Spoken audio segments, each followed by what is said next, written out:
Perkenalkan, nama saya Irda Yasni Lubis, peserta PPG Universitas Islam Negeri Syekh Ali Hasan Ahmad Adadari, Padang Sidimpuan, tahun 2023. Tempat tugas SMP Negeri 3 Kota Nopan. Akan melaksanakan PPL siklus 2. Terima kasih. Wassalamualaikum warahmatullahi wabarakatuh.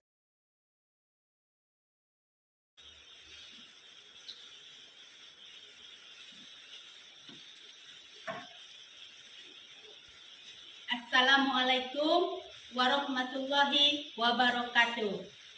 Waalaikumsalam warahmatullahi wabarakatuh. Baiklah anak-anak, untuk ketua kelas hadir semua. Hadir, Bu. Untuk pertemuan ini, giliran siapa yang memimpin doa?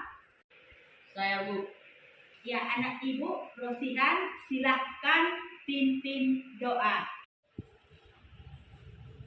Bismillahirrahmanirrahim. Rabbis shrahli sadri wa yassir li amri wahlul 'uqdatam min lisani yafqahu qawli. Amin. Terima kasih kita ucapkan kepada anak ibu Rosihan yang sudah memimpin doa. Anak-anak ibu, sebelum kita belajar, ibu bercerita sedikit tentang kisah si Ibnu Hajar, yang berarti anak batu. Kenapa dia disebut sebagai anak batu? Si Ibnu Hajar ini adalah seorang pelajar. Memperhatikan sebuah batu. Muncul di pikirannya, batu sebesar dan sekeras ini bisa berlubang dikarenakan air tetesan hujan. Saya, hati dan pikiran saya tidaklah sekeras batu ini. Maka kembalilah si Ibnu Hajar ke sekolah. Ditemuinya lagi gurunya, disampaikan apa yang ada di pikirannya. Dengan senang hati, guru memberikan izin kembali agar si Ibnu Hajar ini bersekolah. Mulai dari situ anak-anak, si Ibnu Hajar ini lebih giat lagi di dalam belajar. Sehingga setelah habis dia sekolah, si Ibnu Hajar ini menjadi orang yang berhasil, menjadi orang yang sukses, di mana si Ibnu Hajar ini bisa mengarang beberapa buku. Jadi, anak-anak, dari cerita pendek tersebut dapat kita ambil pelajaran, siapa yang bersungguh-sungguh akan mendapat. Pintar anak ibu. Dan dengan cerita singkat tadi, semoga semangat anak-anak ibu ini lebih meningkat. Jadi, untuk meningkatkan semangat anak-anak ibu ini, kita menyanyikan satu lagu nasional yang berjudul Padamu Negeri. Padamu Negeri.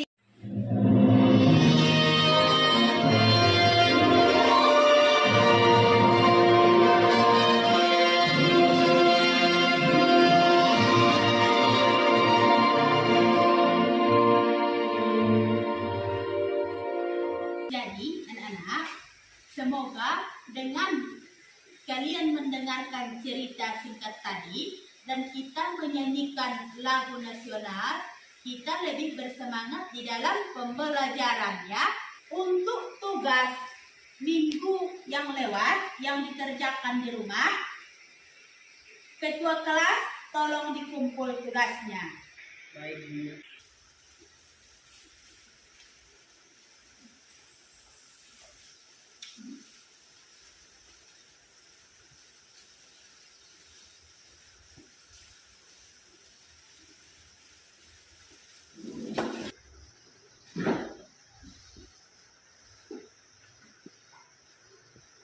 Terima kasih anak ibu Rangga Saputra. Silakan duduk kembali.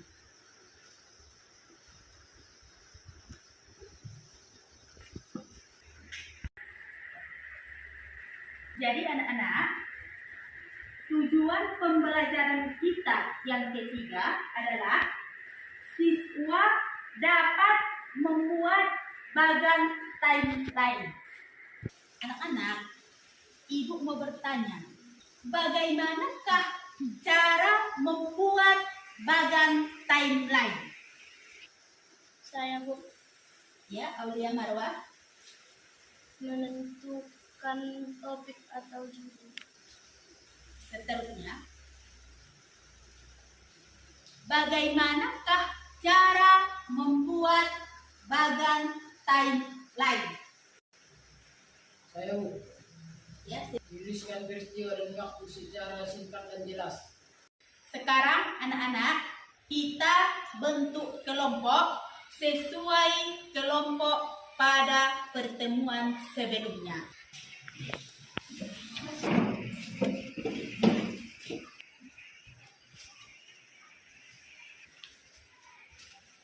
Sekarang anak-anak, ibu membagi tugas. Jawab pertanyaan dari materi yang ada, kemudian dari masing-masing kelompok itu tentukan siapakah yang menjawab soal nomor 1, siapa yang menjawab soal nomor 2, dan siapa yang menjawab soal nomor 3. Paham kan anak-anak? Untuk soal nomor 1 saya yang menjawab. Untuk soal nomor 2 saya yang menjawab. Untuk nomor 3 saya yang jawab. Untuk soal nomor 1 saya yang menjawab. Untuk soal nomor 2 saya yang menjawab. Untuk soal nomor 3 saya yang menjawab. Bagaimana anak-anak? Tugasnya sudah siap? Sudah, Bu. Sekarang anak-anak, untuk setiap kelompok yang didiskusikan tadi, siapa yang menjawab soal nomor 1, silahkan ambil tempat di meja depan. Dan untuk yang menjawab soal nomor 2, ambil tempat di meja tengah. Dan yang menjawab soal nomor 3, ambil meja di ujung. Baik, Bu.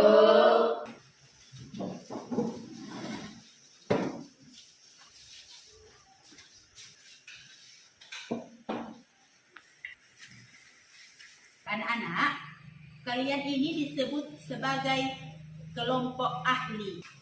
Yang mana tugasnya di sini, bandingkan jawabanmu dari masing-masing kelompok. Diskusikan. Jawaban kelompok 3 untuk soal nomor 1 adalah pendiri dinasti Bani Umayyah adalah Muawiyah bin Abu Sufyan pada tahun 661 sampai 680 Masehi dan merupakan khalifah pertama. Untuk soal nomor 2 dari kelompok 2 adalah kemajuan dinasti Bani Umayyah adalah pada bidang pemerintahan, hukum, sosial, ekonomi, keagamaan, dan pendidikan.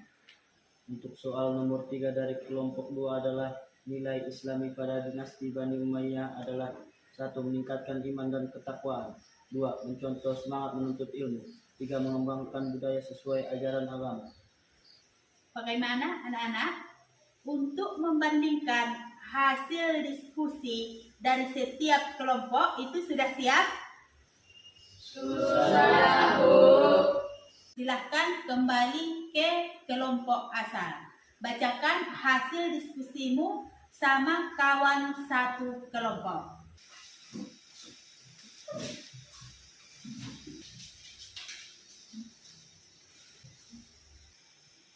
Sejarah berdirinya dinasti Bani Umayyah. Pendiri dinasti Bani Umayyah adalah Muawiyah bin Abu Sufyan pada tahun 661 sampai 680 Masehi. Yang menjadi dasar didirikannya dinasti ini, Muawiyah seorang yang berpikir tentang masa depan. Sudah? Sudah, Bu. Ya.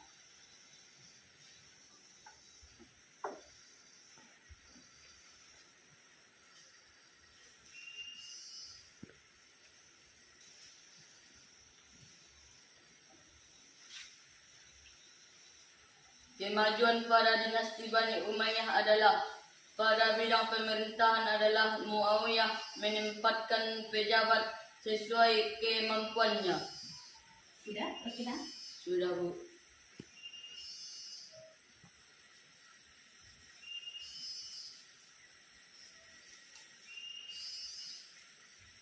Kelompok 3. Nilai Islami pada masa dinasti Bani Umayyah adalah: 1. Meningkatkan keimanan dan ketakwaan kepada Allah Subhanahu wa taala. 2. Mencontoh semangat menuntut ilmu. 3. Menumbuhkan tanggung jawab dalam pelaksanaan tugas. Ya. Siap? Kelompok 3. Sudah. Bagaimana anak-anak? Tugasnya sudah siap? Sudah, Bu. Kelompok 1, silahkan maju.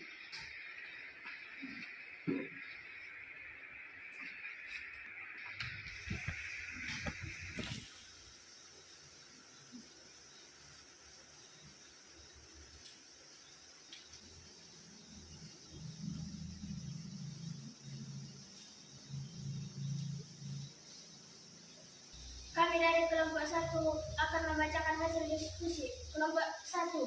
Berani. Khalifah pada masa dinasti Bani Umayyah 661 sampai dengan 750 Masehi. 1. Muawiyah bin Abu Sufyan, pendiri dinasti Bani Umayyah dan khalifah pertama. 2. Walid bin Abdul Malik, menjadikan bahasa Arab menjadi bahasa resmi negara.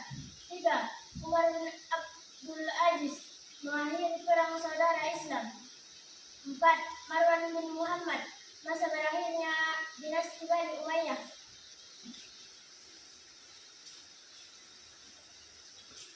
Yaitu hasil diskusi kelompok 1. Kelompok 3, kelompok 2, silahkan menanggapi. Saya, Bu.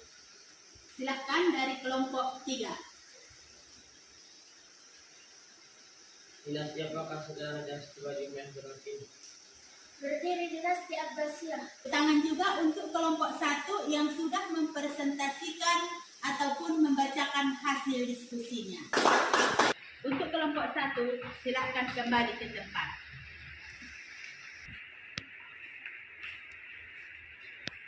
Semua sudah kembali ke tempat. Sudah, Bu.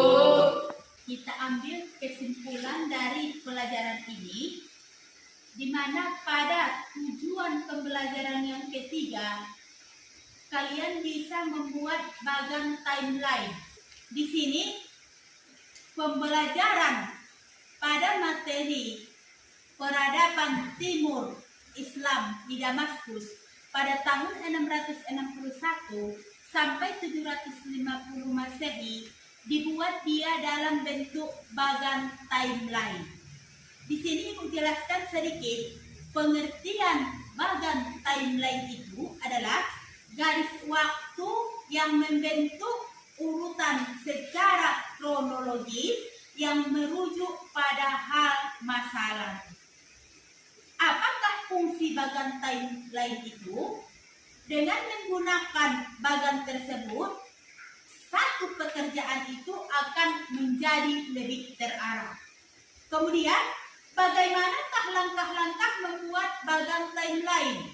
Yang pertama tadi adalah menentukan topik. Yang kedua itu adalah membuat daftar peristiwa. Baru langkah selanjutnya itu membuat rangka kerja, diukur dari titik awal sampai titik akhir. Kemudian peristiwa dan waktu dibuatlah dia secara singkat dan jelas. Bentuk bagan timeline untuk materi ini tujuannya agar memudahkan siswa atau anak-anak ibu ini lebih mudah memahami materi ini. Sampai di sini sudah paham?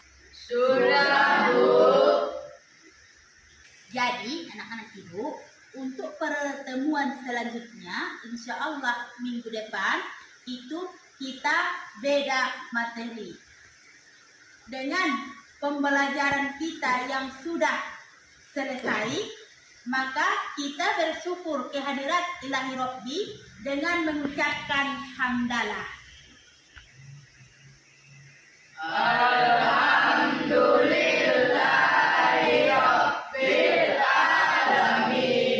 Wassalamualaikum warahmatullahi wabarakatuh. Waalaikumsalam.